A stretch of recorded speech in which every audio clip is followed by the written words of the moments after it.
వంకాయ గుజ్జు పచ్చడి తయారు చేయడానికి కావలసిన పదార్థాలు: వంకాయలు పావు కిలో, ఎండుమిరపకాయలు 4, చింతపండు కొద్దిగా, మినపప్పు 1 టేబుల్ స్పూన్, మెంతులు పావు టీ స్పూన్, ఆవాలు జీలకర్ర 1 టేబుల్ స్పూన్, ఉప్పు తగినంత, ఆనియన్స్ 2, ఆయిల్ 1 టేబుల్ స్పూన్, కొత్తిమీర కొద్దిగా. వంకాయ గుజ్జు పచ్చడి తయారు చేసుకునే విధానం: ముందుగా వంకాయలకు ఆయిల్ రాసి ప్లేట్లోకి తీసుకోవాలి.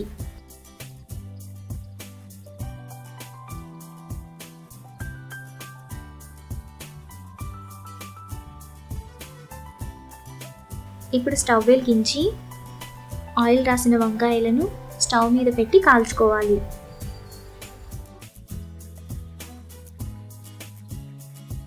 ఈ విధంగా తిప్పుతూ సిమ్ ఫ్లేమ్లో కాల్చుకోవాలి. 2 మినిట్స్ తర్వాత వంకాయలు ఈ విధంగా కాలుతాయి. ఇలాగే మిగతా వంకాయలను కూడా కాల్చుకోవాలి. ఇప్పుడు పాన్ పెట్టుకొని ఆయిల్ వేసుకోవాలి. ఆయిల్ వేడయ్యాక మినపప్పు, ఆవాలు జీలకర్ర, మెంతులు, ఎండుమిరపకాయలు వేసి ఫ్రై చేసుకోవాలి.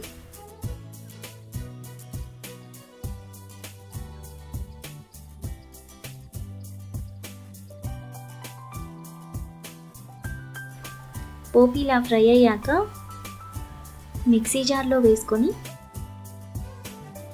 చింతపండు కూడా వేసి మిక్సీ వేసుకోవాలి.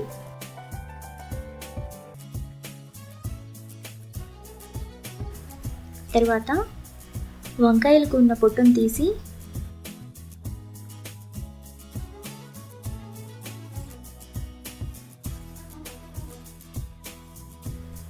ఈ విధంగా చాకుతో కట్ చేసుకోవాలి.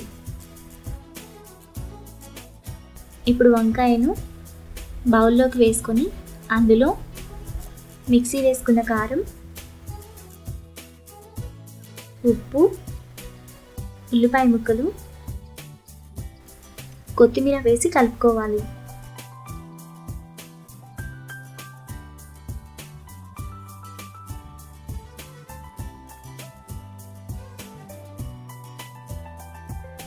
అంతే, ఎంతో టేస్టీగా ఉండే వంకాయ గుజ్జు పచ్చడి రెడీ. ఈ వీడియో మీకు నచ్చినట్లయితే లైక్ చేసి సబ్స్క్రైబ్ చేయండి.